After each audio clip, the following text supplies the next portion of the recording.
So, ladies and gentlemen, welcome to our video of conjunction through houses. And today we're going to be starting with our brand new conjunction of Moon and Saturn in the ascendant. As in, what happens when Moon and Saturn are in the first house. And that's what happens when you get a new puppy. They don't want to leave you. And he's downstairs. And I know he's going to keep barking. Oh my God. Okay, let's see if we can do this. One of the meanings of today's conjunction of Moon and Saturn in the ascendant is that one person is going to be very needy and they're going to cry for help. Take that as one of the part of this prediction. One becomes very needy and can't live without being nourished, like this little puppy. Oh my God. So yeah, as we were talking about our Moon-Saturn conjunction today, the puppy is finally with mommy. So the first thing you will see, ascendant, the lagna is the body, the self, right? This is where we can say one will have some form, not a full-blown body dysmorphia, but this person is never happy with their body. Never feel like that they have achieved that perfect weight, that perfect, skin, that perfect look in their life. Like for example, you will see some really, really beautiful models, okay, who will have this conjunction. They may have an eating disorder. Moon is food. Saturn is restrictions and limit. And it's in the lagna, meaning the ascendant, the body. They're going to restrict their food because of their dissatisfaction with the body. At the same time, this is a particular placement where you and your mother deal with the very similar themes, very similar karmas. Like mother would feel this coldness from their mother. You yourself will feel this cold relationship from your mother. And especially what happens in the first house is that a person has to kind of become their own mother.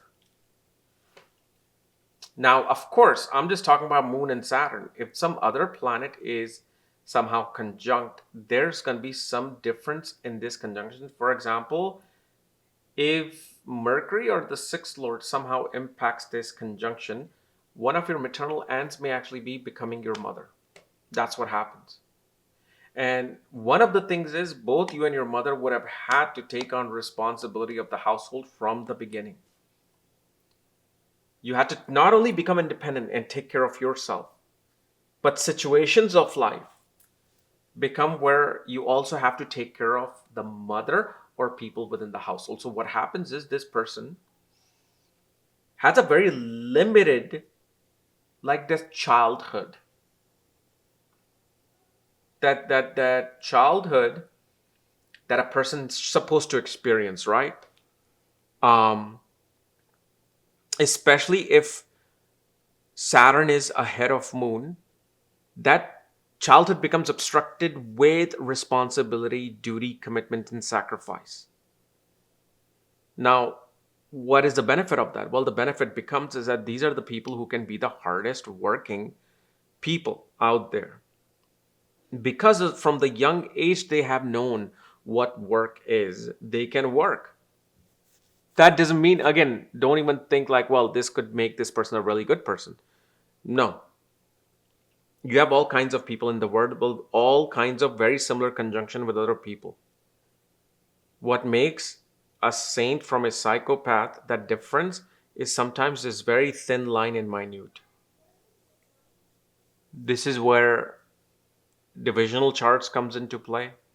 This is where aspects and conjunction will come into play. And because it's in the ascendant, meaning your work, because Saturn is karma, right? Saturn is work. And so your work is going to be about nourishing people, taking care of people, especially either related to somebody going into nutrition, like nutritional doctor, dietitian, somebody who even becomes a cook, culinary arts. Okay. But Again, culinary arts, like a chef, is different than just being a regular cook in some restaurant.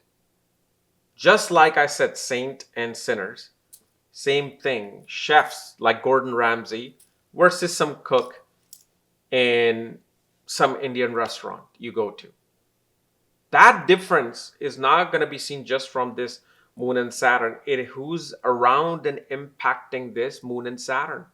Meaning, will your work take you to higher echelons or will keep you at a limited echelons in society?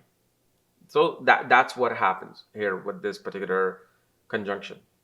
And like I've already explained so much stuff, and there's certain things that I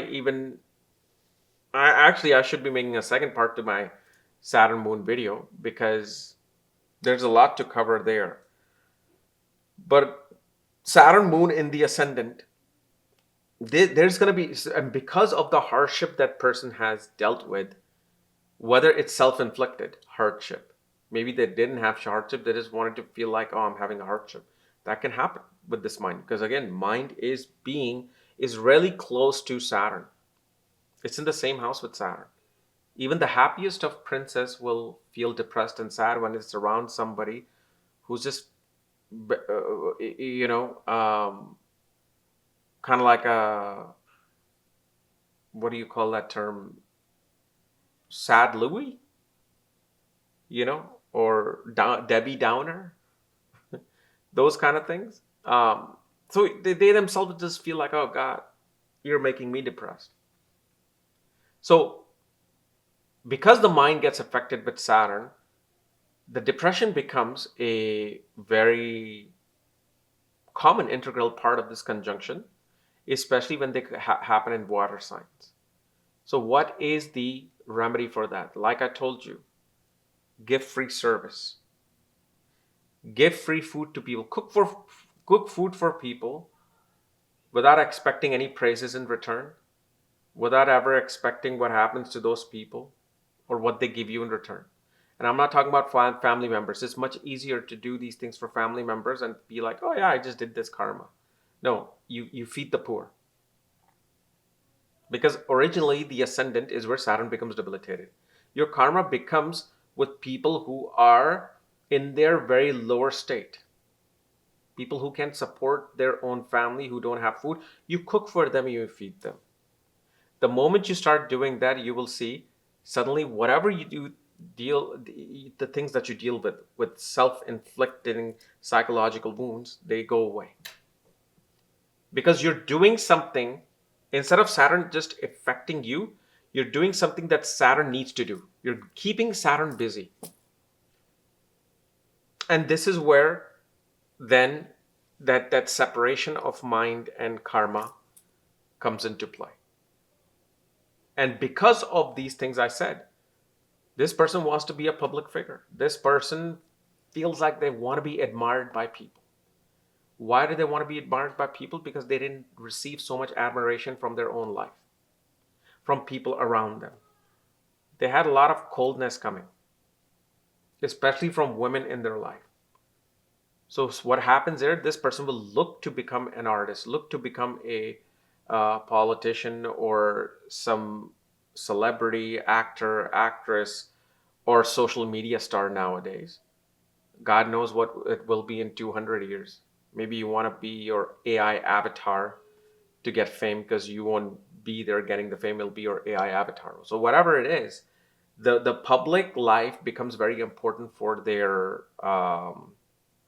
balancing of their psyche. So these people should actually pursue public life and public work because they can get admirations from other people that will raise and lift their mind in life. Okay. And like I said also before, in the ascendant, naturally a person will be attracted towards working in places of nursing homes, hospitality, hotels, real estate, land, anywhere they can provide something of substance to people. Like even you will see, like if somebody is a accountant, IT person, inside them, they will feel completely dissatisfied from the work that they do. until they actually take on this particular karma as simultaneously doing whatever the work they're doing. Okay. So anyway, guys, this is my analysis of Moon, Saturn, Moon, Saturn in the first house of your birth chart. And again, if you're new to my channel, subscribe below. And remember, January 6th, I'm going to be opening my Vastu lessons on Magha Vedic Astrology Academy, where currently you can also view all my Secrets of Ascendant videos, predicting without ascendant, just looking at the signs and seeing the actual underlining karmas of things. All right. We'll see you later. Bye-bye.